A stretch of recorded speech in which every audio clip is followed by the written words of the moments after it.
These are the videos I was most afraid to post.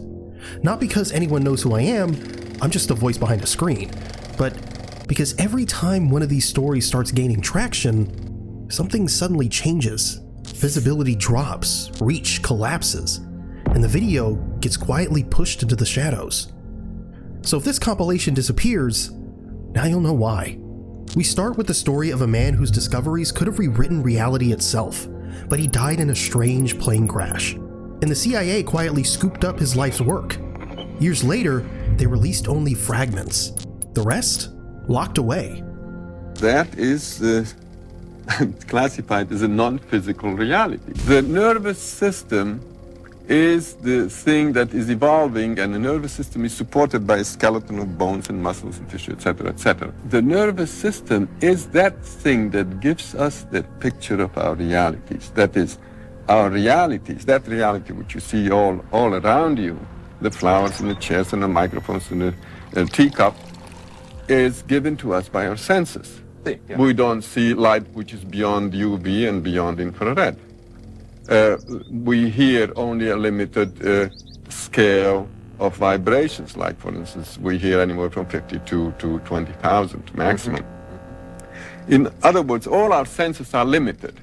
So, with these limited senses, we naturally are seeing through a very narrow kind of tube or very narrow slit in the total reality there is. Mm-hmm.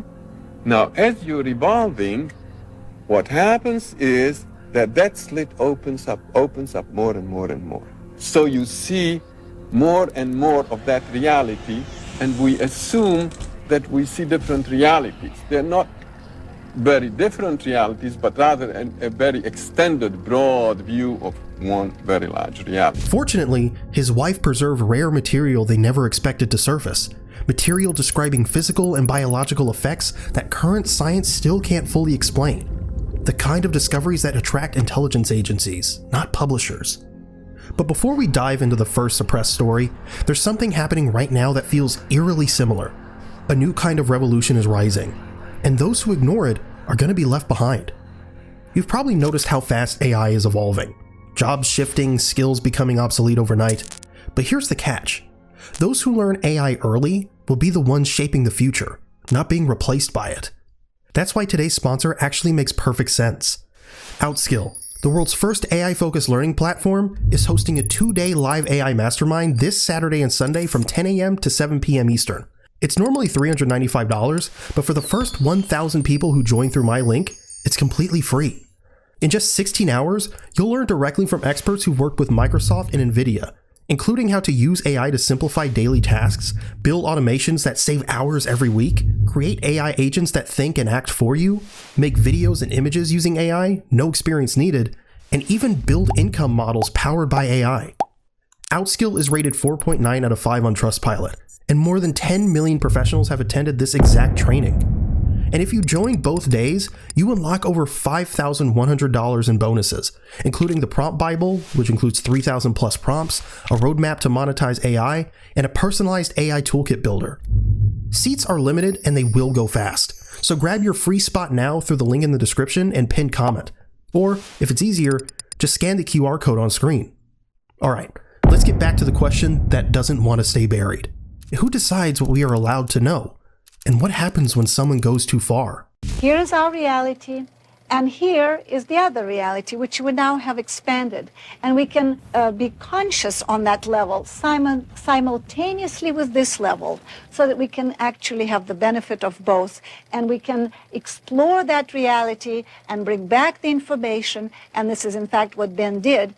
And the information that I will be talking about from now on was received in those states. And when you hear Murtala describe his work, it clicks at the instant because this wasn't mysticism scattered in the wind. It was a system, a framework, almost like Bentov had traced the hidden architecture beneath everything we call real. And seeing those blueprints, you begin to understand why intelligence agencies were paying attention. Before his tragic death in 1979, Itzhak Bentov had already begun building something extraordinary. He wasn't content with meditation as a personal practice or science as a cold experiment. So, he made a map, a framework that explained why consciousness feels bigger than the body, why humans seem to evolve beyond survival, and why reality itself sometimes behaves like an illusion. He was convinced we weren't just bodies walking around, and there's a pattern that repeats itself whether you look at the nervous system or the entire universe. And after stepping into that map, you won't see reality the same way as before. The nervous system is the thing that is evolving, and the nervous system is supported by a skeleton of bones and muscles and tissue, etc., etc. The nervous system is that thing that gives us the picture of our realities. That is, our realities, that reality which you see all around you, the flowers and the chairs and the microphones and the teacup, is given to us by our senses. Yeah. We don't see light which is beyond UV and beyond infrared. We hear only a limited scale of vibrations, like, for instance, we hear anywhere from 52 to 20,000 maximum. In other words, all our senses are limited. So, with these limited senses, we naturally are seeing through a very narrow kind of tube or very narrow slit in the total reality there is. Now, as you're evolving, what happens is that slit opens up more and more and more. So you see more and more of that reality, and we assume that we see different realities. They're not very different realities, but rather a very extended, broad view of one very large reality. But here's the catch. You can't already exist on all these levels. You just can't see them. According to Bentov, nature is pulling us upward, whether we realize it or not. Evolution isn't done. It's carrying us from isolated humans into something far greater. And that's just the beginning, because Bentov believed the nervous system itself wasn't just showing us reality, it was hiding most of it. Think about your brain and senses for a second. You see colors, hear sounds, touch surfaces. But what if that's only a sliver of what's really out there? Bentov believed the nervous system works like a radio receiver. It only tunes into certain frequencies. Right now, we're stuck on one channel. Evolution, he said, is simply the process of widening the dial. And he didn't leave it at theory. In the 1970s, he strapped people into a device called the ballistocardiograph, measuring micro vibrations in the body. What he discovered blew him away. During deep meditation, the heartbeat, the breath, even tiny body movements all locked into rhythm, about 7 cycles per second. That's the same frequency as Earth's natural heartbeat, the Schumann resonance. In that state, the body itself becomes an antenna, resonating not just with itself, but with the planet. Here's how his wife Myrtala explained it. As an engineer, he looked at the body in terms of vibrating systems or oscillators.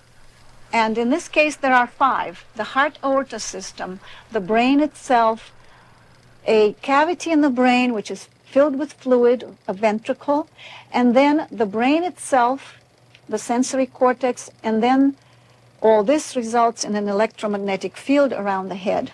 So as the heart pumps blood through the aorta, it hits the bifurcation into the legs, and a certain plane wave is reflected up. The next pulse comes down, and the plane wave and the pulse clash, and it creates a disruption in the body. When the harmonious 7 hertz vibration is set up, it seems that the heart and the lungs begin to talk to each other, and they begin to work in harmony, so that a pulse comes down and waits for the reflection to come up, and they both go up together, and then the next pulse comes down, and there is no clash occurring anymore, and the body goes into resonance, triggering the next oscillator, which is the brain. And looking at the head, again from the point of view of engineering, it's a rigid box resting on a resilient column, which is the spine. What happens is, as the body goes up and down, the skull is vibrated, and the brain, which is a gel-like substance, is floating in a fluid, the cerebrospinal fluid, so that each time the body goes up, it's hitting the skull and then goes down, and so up and down it goes, and it creates a plane wave within the brain. The brain has a characteristic called piezoelectric, which means that when it's stimulated mechanically, it develops an electromagnetic field around it. which is this field right here eventually. So this is the second oscillator which triggers the third. This is the fluid-filled cavity in the brain called ventricle. And due to this regular vibration of 7 cycles or 7 hertz per second, a standing wave is established in the ventricle, which again creates a very harmonious frequency. And this in turn triggers the sensory cortex. This is a cross-section of the brain, and this is a cross-section of the third ventricle filled with fluid. On top of the third ventricle is a drum-like surface with a bundle of nerve fiber crossing it, which connects the right and left brain hemispheres. And this is very important because as the fluid vibrates harmoniously, it activates this nerve fiber, and it harmonizes the 2 brain hemispheres. And we know that consciousness opens up when the synchronization of the functioning of the 2 hemispheres occurs. And then a certain current is established in the sensory cortex in the lobe of the brain. And as I said before, all this results in an electromagnetic field around the head, so that the head actually becomes an antenna capable of sending out and receiving information. But that raises the real question. If the nervous system is a radio receiver, then what else are we not tuning into? That question led him straight into his most unsettling idea yet. Bentov said reality itself flickers. It's not continuous. It's like frames of a film reel switching on and off so fast we think it's solid. But it isn't. According to him, everything you see around you, your body, this room, even time itself, is more like a holographic projection. And even other scientists were circling the same idea. In 1971, Carl Pribram at Stanford proposed the holographic brain theory, saying memory isn't stored in one place, but across the whole brain, like a hologram. In 1980, physicist David Bohm doubled down in wholeness and the implicate order, suggesting the universe itself might be one giant hologram. If reality really is a hologram, then ask yourself, who are you? To Bentov, you're not just a single person moving through life. You're a fragment of a much bigger mind. Every thought you've ever had, every choice you've ever made, doesn't just stay with you. It ripples outwards across the entire field. Which means you're never alone inside your head. You're already entangled in the mind of the universe. We are dealing with 2 realities. One is this physical, solid reality that we get blue and black marks from, as he said, when we bump into it. But the information about it is given us by our senses. So that is our subjective reality. And so the 2 really are giving us the totality of our environment. So what is the objective physical reality? And let us look at the atom. If we magnify the atom and zero in on the electron, and now we think now we will get the answer to what physical matter is. But if we analyze the electron, all we find is an oscillating electromagnetic field. There's no physical matter as such. So we think, well, maybe the nucleus will give us the answer. And we zero in on the nucleus, and we find that it too is only an electromagnetic oscillating field in the void, because between the nucleus and the electron and outside of them, there is nothing but void. Ben drew an analogy between the electron and the pendulum by looking at the cross-section, as it were, of the atom and comparing it to reciprocal motion. In other words, we see the electron now on this side, now on the other side of the nucleus, which would be the pendulum motion. So what happens in the pendulum? It stops, it moves, stops, and moves again. In other words, it's action and rest, action and rest. If you took an actual pendulum and would swing it and attach a pen to it, and you would draw a piece of paper under it like this, it would describe a sine wave. Here the pendulum moved and stopped, moved and stopped. And reality really are the spaces between the points of rest. We perceive reality when there is motion. And reality is really nothing but oscillating fields in the void. And the reason I can touch this screen and I don't go through the floor is because my atoms, or the electrons of my atoms, are actually repelling the electrons of the floor. But if I would speed up my vibration, then I could very well go through the floor. According to Bentov, the universe flickers like a hologram. Then we're only here part of the time. So the question is, where are we the rest of the time? In a hologram, every piece carries the whole image. That means you, right now, carry the universe with you. But Bentov believed humanity itself worked the same way. Each of us is like a pixel, small on our own, almost invisible. But when you put us together, we don't just light up. We form the picture, the whole consciousness. But think about what that means. Your thoughts, your actions, even your emotions might be feeding into something far bigger than you can see. The collective human hologram. And if that's true, then humanity isn't just stumbling forward blind.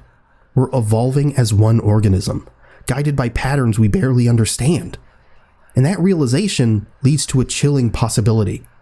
If all of humanity is part of one mind, who or what is doing the guiding? And he explained the hologram in terms of 3 pebbles being dropped into a pizza pan filled with water.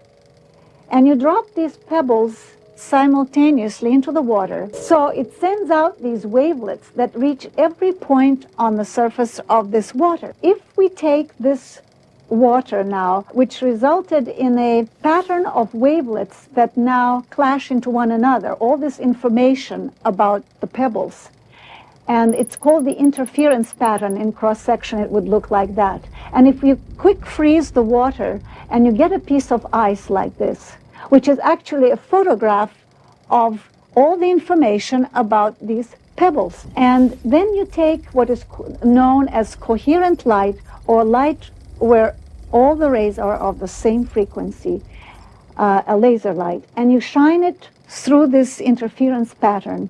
Lo and behold, you see the 3 pebbles reconstructed 3-dimensionally in space. This is the important part of the hologram, that all the information is contained in this pattern, and every point of this pattern contains that information, because if by mistake you break this piece of ice and you end up with a little sliver of it and you shine the same light through it, you will still get your 3 pebbles. It will actually look something like that. And here, if you shine this coherent light, the 3-dimensional object gets reconstructed.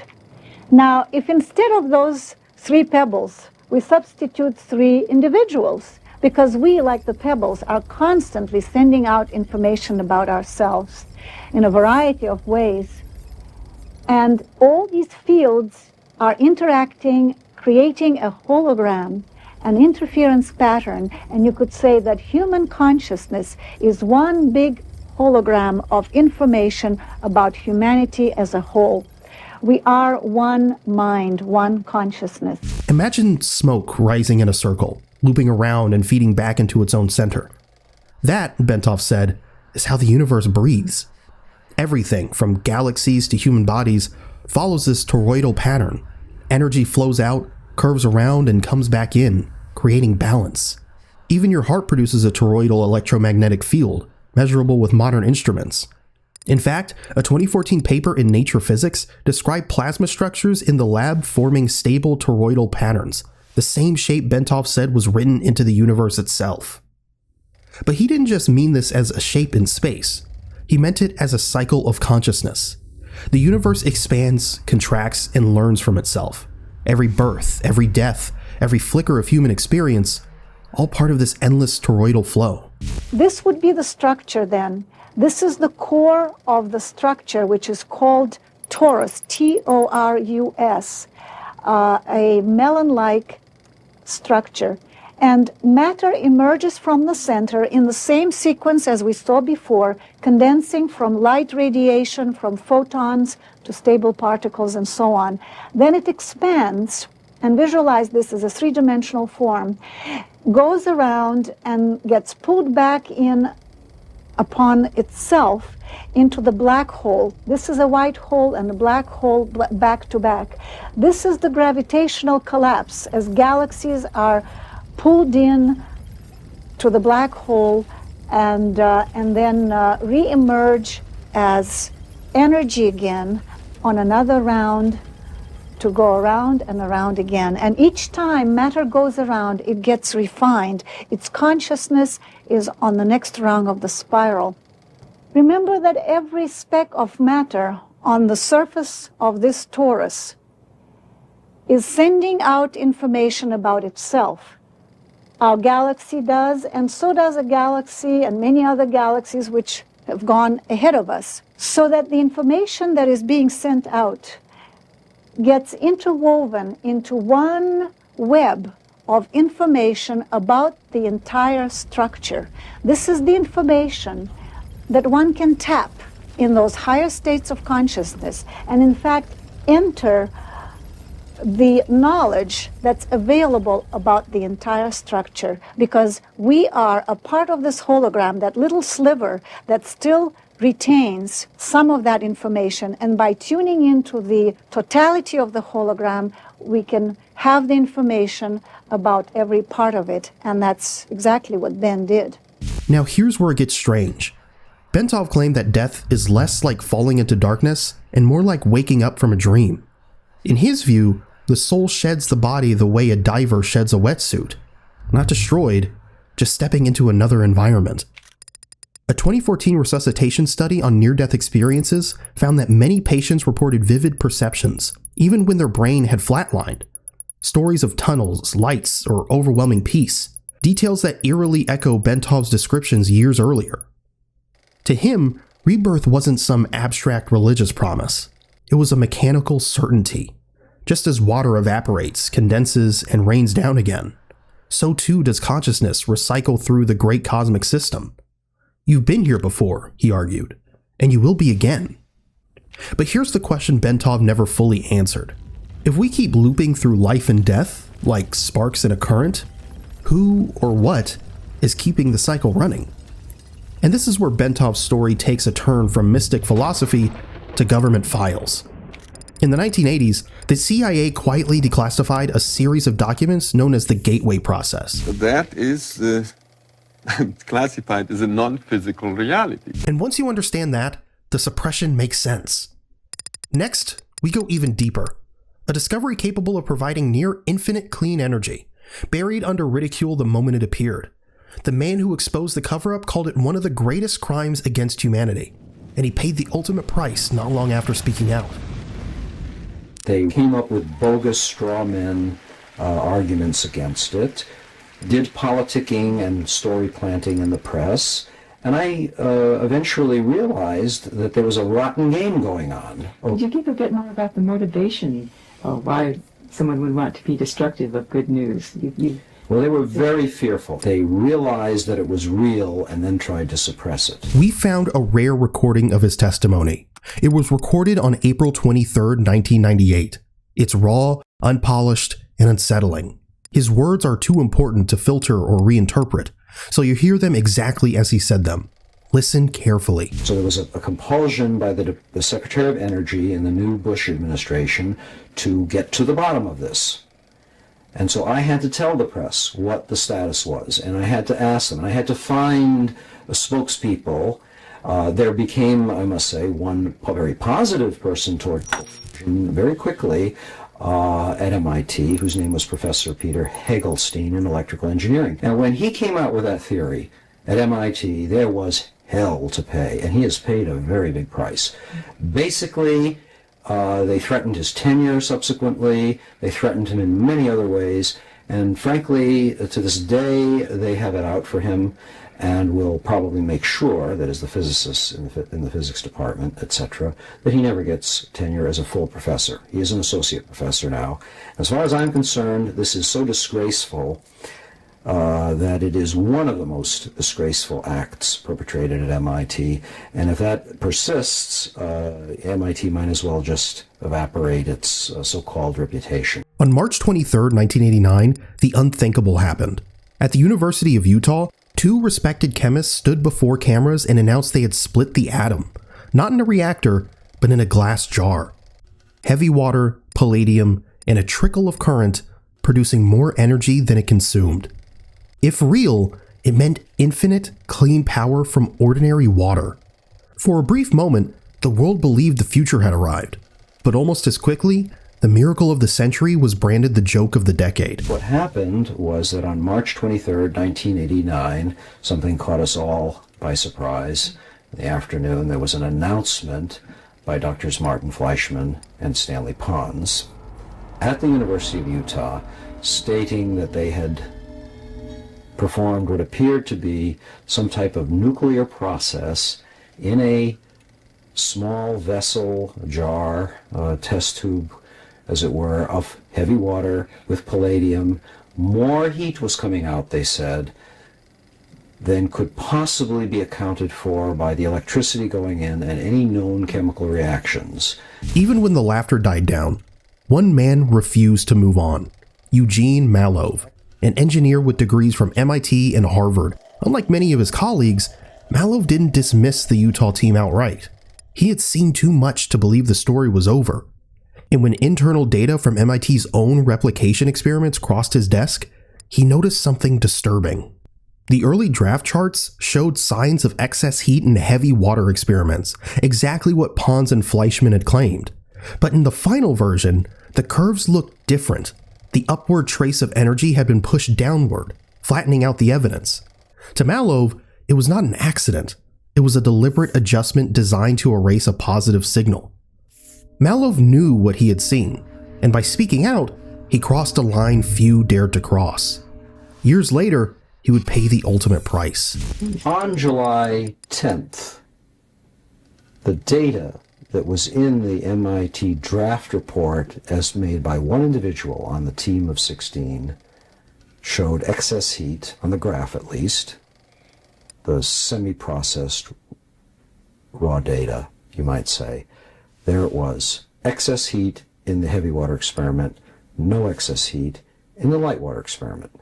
Now, and then there was text for that report, for that section of the report, the calorimetry part of the report, which they had very much de-emphasized because they weren't interested in that really. 3 days later, I had the comparison, what went into the final report, and which was published by the Journal of Fusion Energy, and was widely touted, and the conclusion was in the DOE report. They had kept the light water experiment, the control experiment. They had done the appropriate time averaging in hour. They had averaged over each hour and made 1 point. That was okay. So what you saw in the control experiment case, where there was no excess heat, you saw it get averaged, and you saw the curve, and you could overlay them, and this one could be, this new curve, which was to be published, you could see how it was legitimately the reflection of the earlier unaveraged raw data, okay? But in the case of the heavy water situation, these curves were utterly unlike one another. One had been radically shifted downward, and it turned out later that that was even worse than I thought. I thought they had just taken the whole data and just shifted it down, and I searched for a reason why that would have been done, and there was no reason. I did some detective work behind the scenes to find out if there was a legitimate reason. There was no legitimate reason, and there never has been and never will be.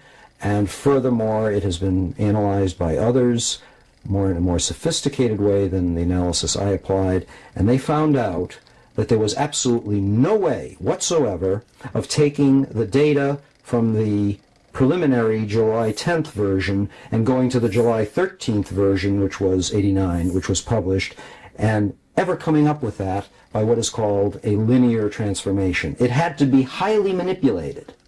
And in other fields, we would call that fraud. And I state that it was fraud. This was no trivial slip. MIT's published report became one of the most influential documents used to discredit cold fusion around the world. According to Mallove, those altered graphs gave skeptics the ammunition they needed to declare the field dead. If the nation's top technical university couldn't reproduce the results, then clearly the whole thing was nonsense. Or so the narrative went. But Mallove insisted the truth was far messier. He called it what no one else dared to: fraud.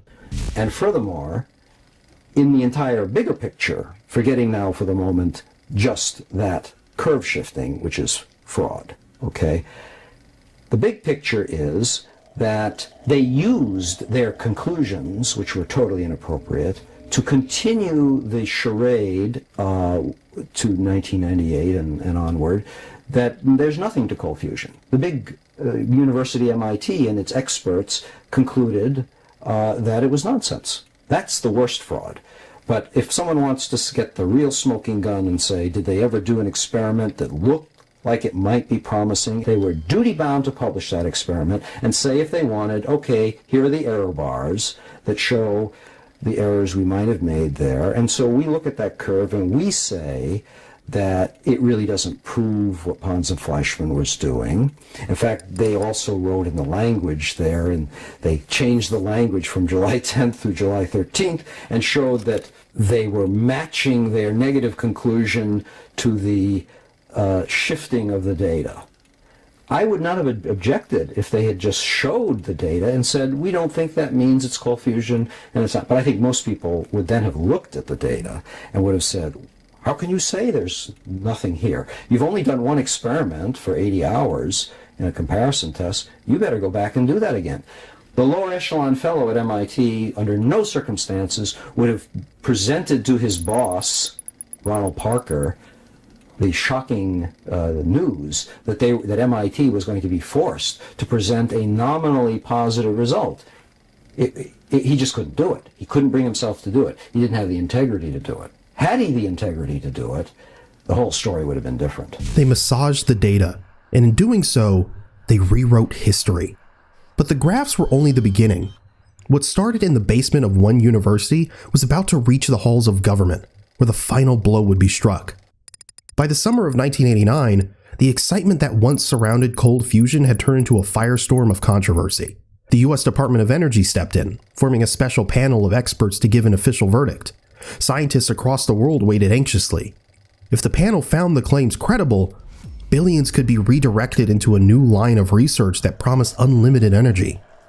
But if they ruled against it, the story would be over before it truly began. And the result came swiftly. By July, just a few short months after the Utah press conference, the panel declared there was insufficient evidence to support cold fusion. It was a death sentence written in bureaucratic language. With that single decision, government funding dried up. Universities that had been curious shut their doors. Promising researchers abandoned the field, fearing the label of pseudoscience. Patents tied to cold fusion were quietly rejected or stalled in the system. Those who dared to believe suddenly found themselves blacklisted, ridiculed, and without resources. For the establishment, it was easier to declare the matter finished than to risk undermining existing programs in hot fusion, which already commanded billions in funding, or to threaten the global energy economy built on oil. We are not talking about a small issue here. This is not whether some obscure theory is right or wrong, and then this group is right and that group was wrong about how to theorize about something. This is the very lifeblood of civilization. This is energy. Thousands of children die every week or every day because they do not have clean water. And these small, compact energy sources, just as an example, could save their lives, okay? And we do not have that now. If the government had done the right thing and had at least been neutral about this, and had, instead of MIT hot fusioneers and propagandists, if they had not insisted on killing it to save their own funding, and they make large salaries. One in particular, there, the head of the hot fusion lab at the time, he now makes $500,000 a year, his house allowance plus his very high salary.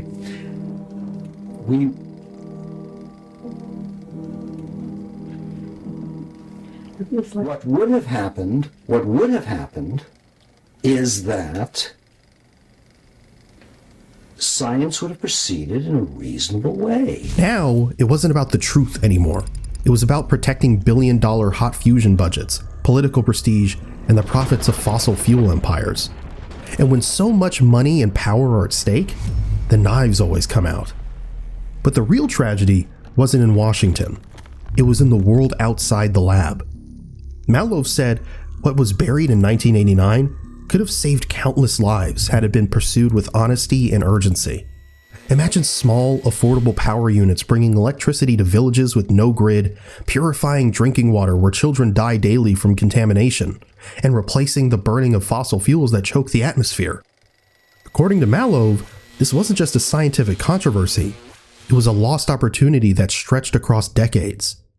Instead of developing a clean, virtually limitless energy source, humanity stayed locked in the same cycle of oil dependence, pollution, and energy poverty. While governments funneled billions into hot fusion machines that still can't break even after half a century, cold fusion research was left to wither on the margins, dismissed as fantasy.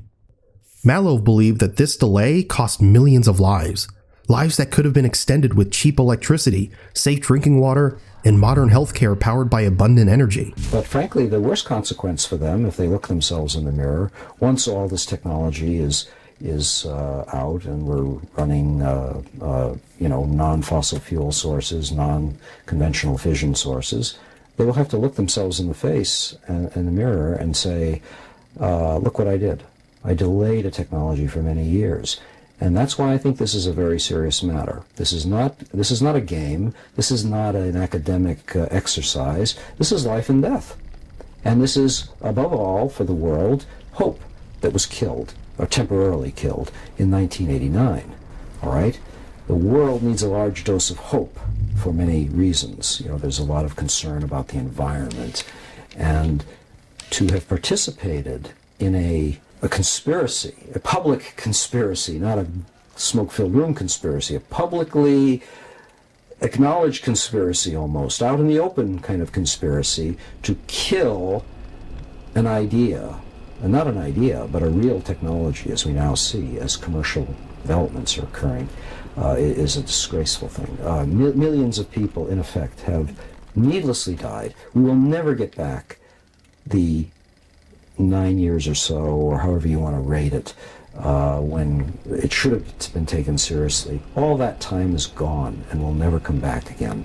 So whenever these devices are developed and used, that period of time of delay, which is on the order of 9 years, you could argue maybe 7 years, it's gone and won't come back. His words were blunt. Millions died because it was suppressed. Even if you don't fully accept his numbers, the scale of what might have been lost is impossible to ignore. He didn't just warn the world, he lived the consequences of exposing it. Not long after making these claims public, he was found murdered in Connecticut. Because if there was even a fraction of truth in those early experiments, then the suppression of cold fusion wasn't just a mistake. It was one of the greatest crimes against humanity ever committed. They thought the verdict was final, but the truth has a way of clawing back from the grave, and in hidden labs across the world, the silence began to crack. Even after the US government and major universities declared cold fusion dead, not everyone walked away. In Japan, Italy, and a handful of smaller labs across the world, researchers quietly kept experimenting. They reported flashes of strange results, bursts of excess heat, unexplained energy outputs, and in some cases, signs of actual nuclear changes happening inside their devices. These were not the headlines of 1989, but scattered reports that suggested something important was still hiding in the data. One of the most intriguing threads came from Japan. At Mitsubishi Heavy Industries, a physicist named Yoshiaki Iwamura and his team pushed deuterium through palladium layered with other metals. To their surprise, they claimed to see elements shift, atoms apparently transforming into new elements. To mainstream science, it sounded impossible, but the experiments were repeated and observed, showing consistent patterns that demanded attention.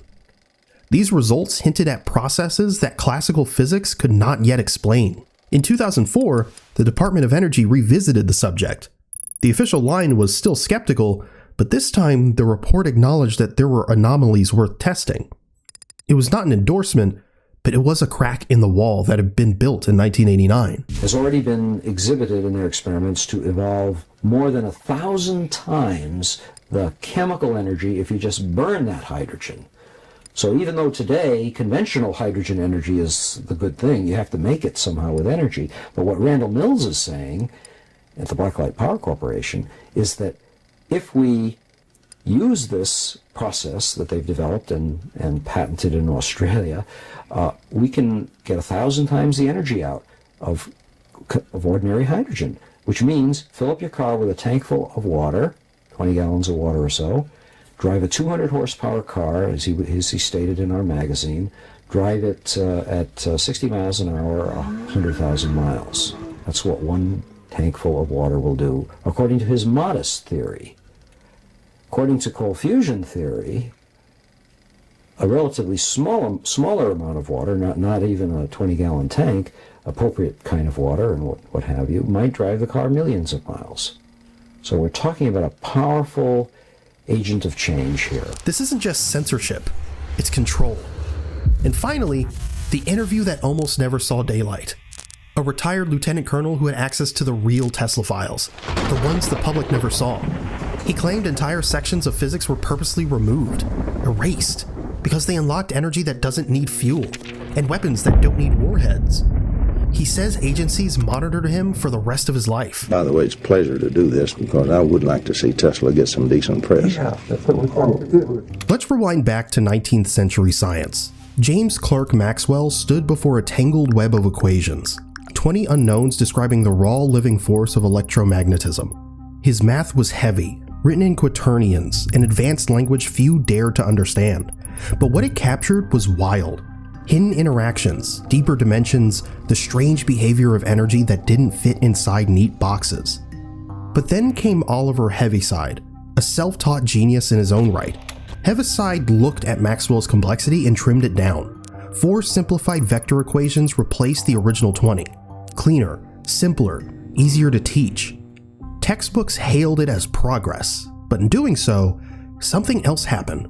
Entire layers of physical reality were written out of science. Gone were the extra variables, the strange symmetries, the unseen forces.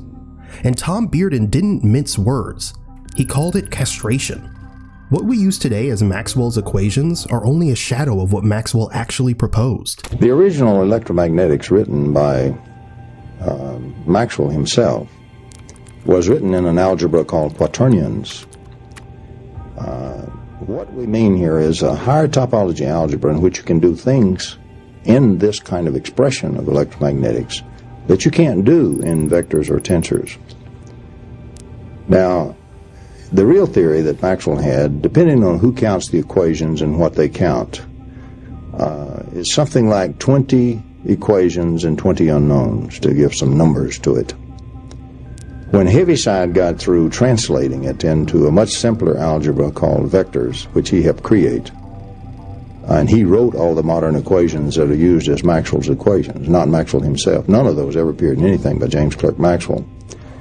When Heaviside modified it to a much easier algebra called vector analysis, which he helped complete the algebra itself, it consisted of some 2 equations or so with an extra equation thrown in, depending on the way you want to count that again.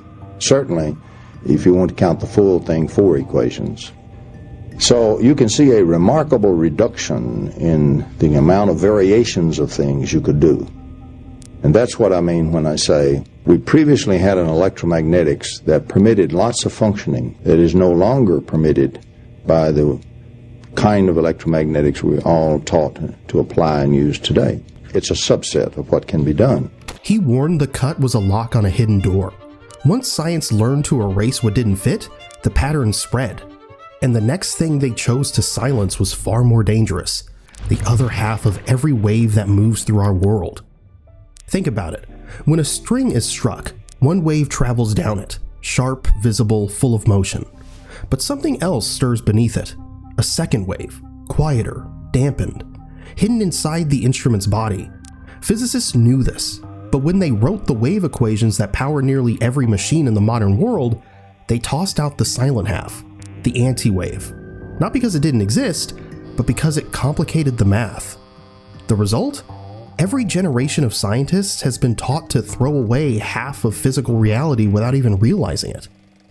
Tom Bearden called it the greatest joke in science, because for over 100 years, students have been solving equations built on a lie. Let's look now and see if there's any room for what Tesla was saying.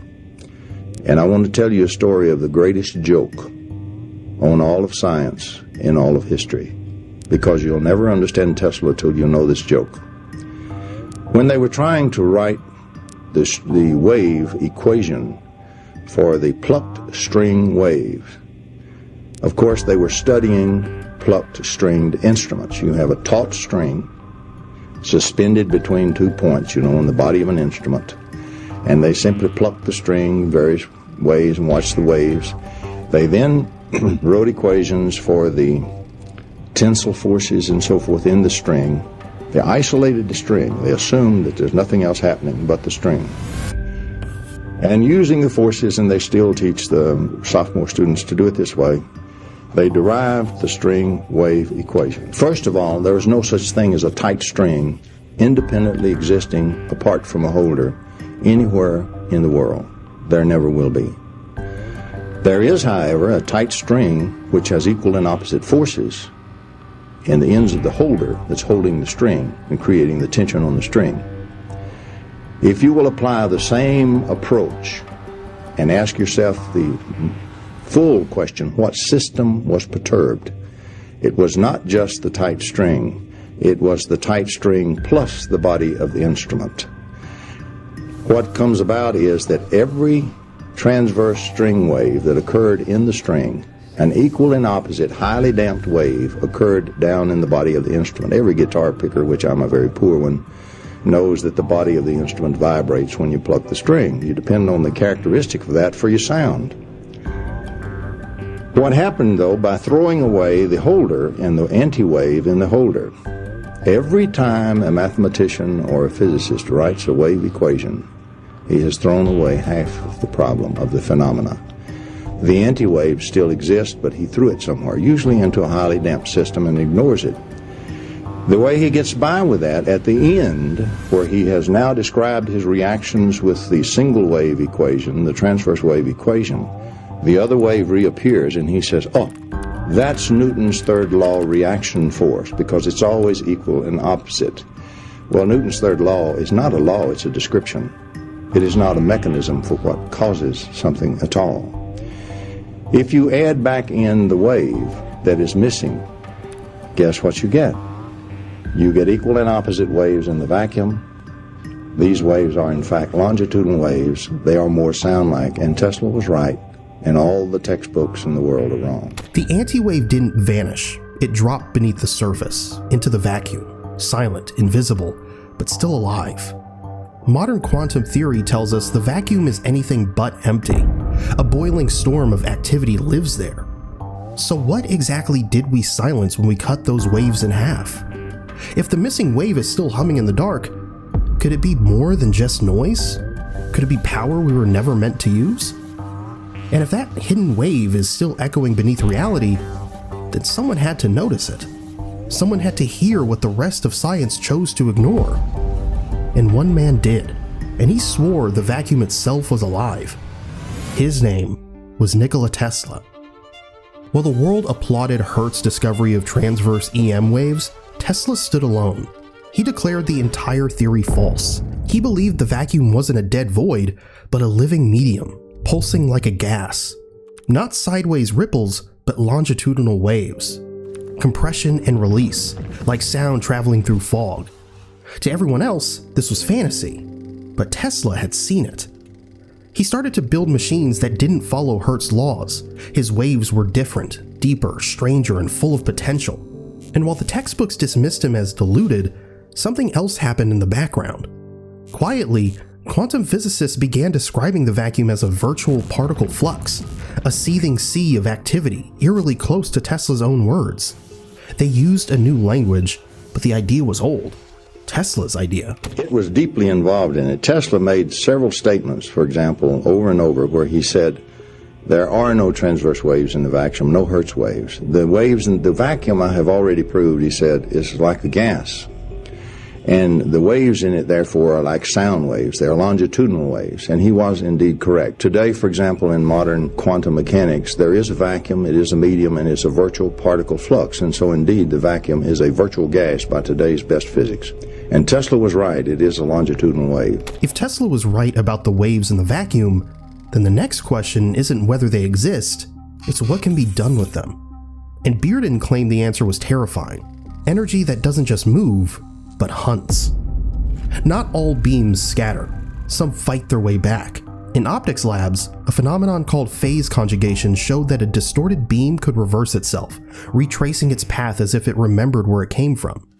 Tom Bearden pushed this further. He claimed Tesla had already weaponized the effect, not with light, but with raw energy.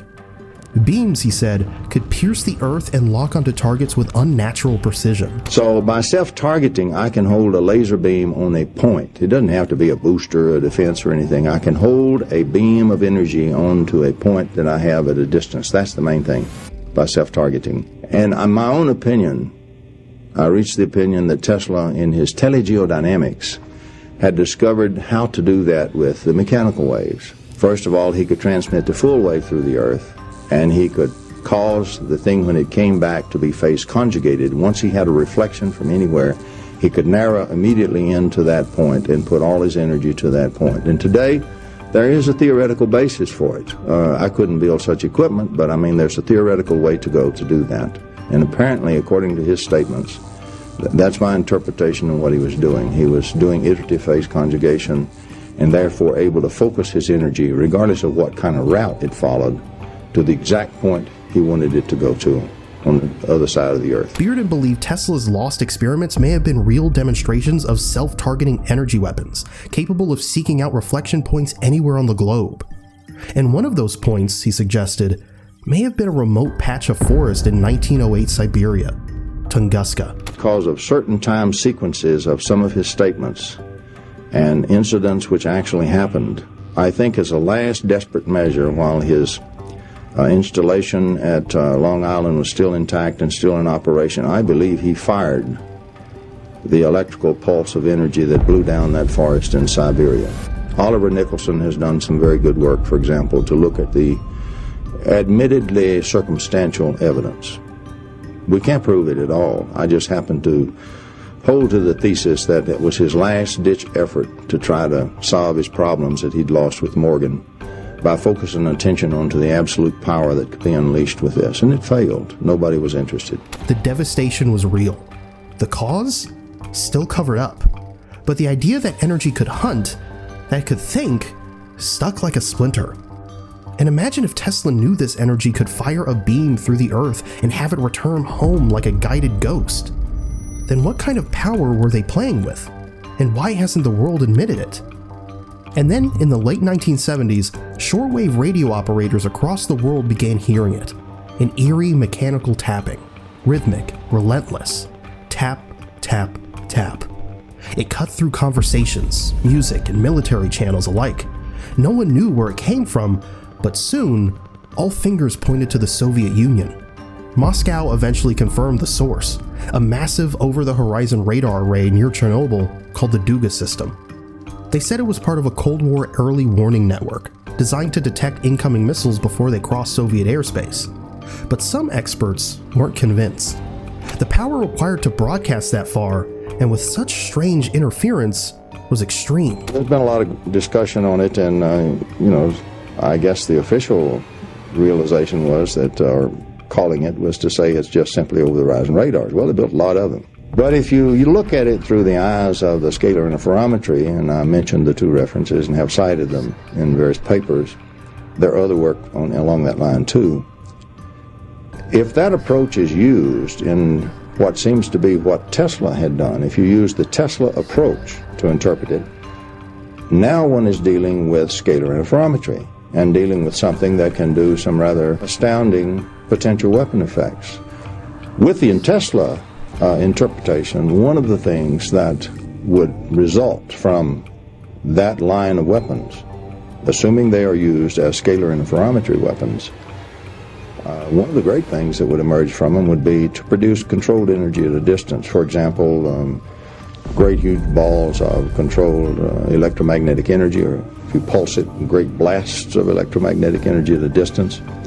I mentioned the business of biasing the transmitters, where you can produce either heat, like an explosion, or you could produce a cold explosion, the sudden explosive withdrawal of energy from the distant area, and in books cited incidents that are representative of what one would find if those incidents actually were occurring on that kind of scale. The incidents are there, they're real, they're documented, they're not just Tom Bearden. So there is a good solid set of admittedly circumstantial evidence that the woodpecker signals, because of all the phenomena that can be associated in the same time frame since they turned on.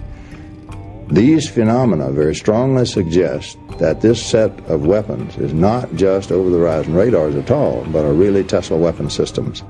And if they are, all the rest follows. Bearden believed this wasn't just a radar system. It was a series of tests involving scalar electromagnetic weapons. Tools that could create artificial fireballs in the sky, trigger sudden temperature changes, and even influence biological systems from a distance. Mainstream scientists dismissed it all, but the tapping never stopped. And those who listened closely felt there was more buried inside the signal than just static. And if those signals could stir the sky and twist the weather, who's to say they couldn't reach even deeper, into living cells themselves? In a Soviet lab in Novosibirsk, 2 jars of living cells sat side by side. One was infected with a deadly virus, the other completely untouched. No shared air, no contact, just a thin pane of glass and a beam of light between them. Then the impossible happened. The second jar began to sicken. The disease seemed to leap across space, carried not by particles, but by electromagnetic fields. There is a Soviet physicist, scientist named Koznashev. And Koznashev has produced a series of experiments in 2 Soviet military institutes before the fall there that showed that you could transmit any sort of disease form between cells. Any sort of infectious disease, or you can radiate one sample with nuclear radiation, gamma radiation, for example, or deadly poison, or infect them with viruses. You can transmit between cellular cultures into another cell, another sample from the same culture, the same disease electromagnetically, although the organisms won't necessarily be there.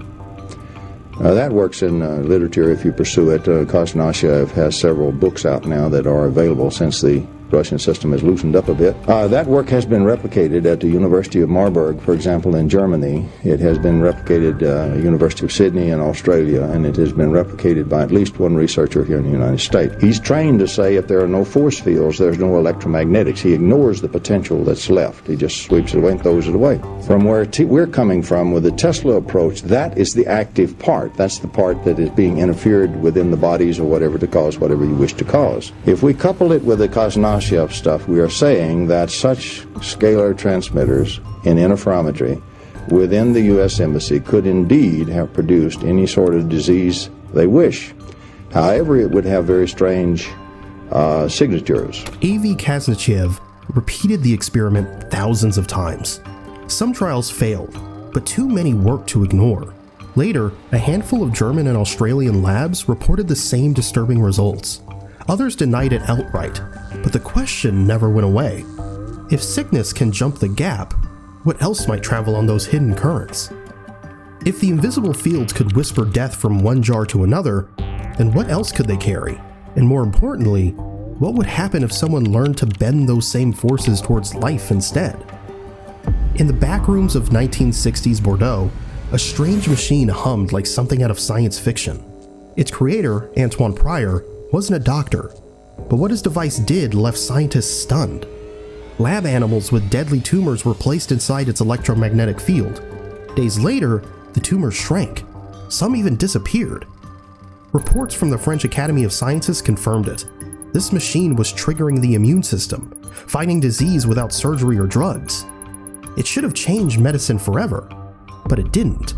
Politics shifted, funding collapsed, and the device was dismantled. The medical approach, if you use the extended electromagnetics, if I may use that term, that Tesla was talking about, there then occurs phenomena which can be used to control and change and heal almost any infectious disease whatsoever, including a genetic disease such as where the genetics have changed in the cells, such as AIDS.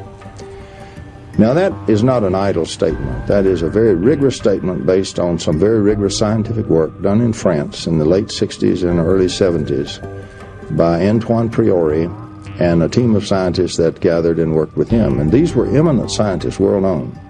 For example, one of them was Robert Courier, head of the biology section of the French Academy of Science, and also the Secrétaire Perpétuel of the French Academy at the same time. Prior died, and with him, the secret of how it worked. Some dismissed it as a hoax. Others swore it was decades ahead of its time. And yet, the files remain. The results remain. Proof of a cure that slipped through humanity's fingers. If a single machine could shrink tumors and then vanish from history, what else has been buried? Bearden warned the prior device was only a glimpse, that the real prize wasn't healing at all, but Tesla's findings, the endless rivers of power flowing through the vacuum itself. So we find then later references to Tesla which suggest the harnessing of energy from, today we would say, from the vacuum. So does that sound reasonable to us today from where I'm coming from? Yes, indeed, because that's exactly what we have done. We take it in the potential across the source. We simply use the hidden wave flow from the Whittaker stuff. We want to extract that and use it in this displacement current form while it's still energy flow and none of it's being lost. We do not wish to make work until we store it up and discharge it in the load separately. We do it just like a heat pump. And I really think that's probably the way Tesla did it in that car engine. He also knew there was enormous energy in what was called cosmic rays, and he connected that with the whole idea of the energetic vacuum, we would say today. And I think that's just one of the ways he referred to it. For example, we know from T. Henry Morey's work that he was inspired by Tesla's statement that the energy of the ether itself was literally filled with rivers of energy free for the taking. It inspired him in his great undertaking. But here's the catch. Our machines aren't designed to see it. Our circuits were built to pull from the grid, not the cosmos. Worse, Bearden claimed the silence around this energy wasn't an accident. Oil, nuclear, and defense industries had no interest in a world where power came freely from space. So the vacuum remained untapped. Not because we couldn't, but because we weren't allowed. And if they could silence the vacuum itself, what chance did a single man have? In January 1943, a frail Nikola Tesla was found dead in room 3327 of the New Yorker Hotel. He died alone with a stack of notebooks and half-finished blueprints beside him.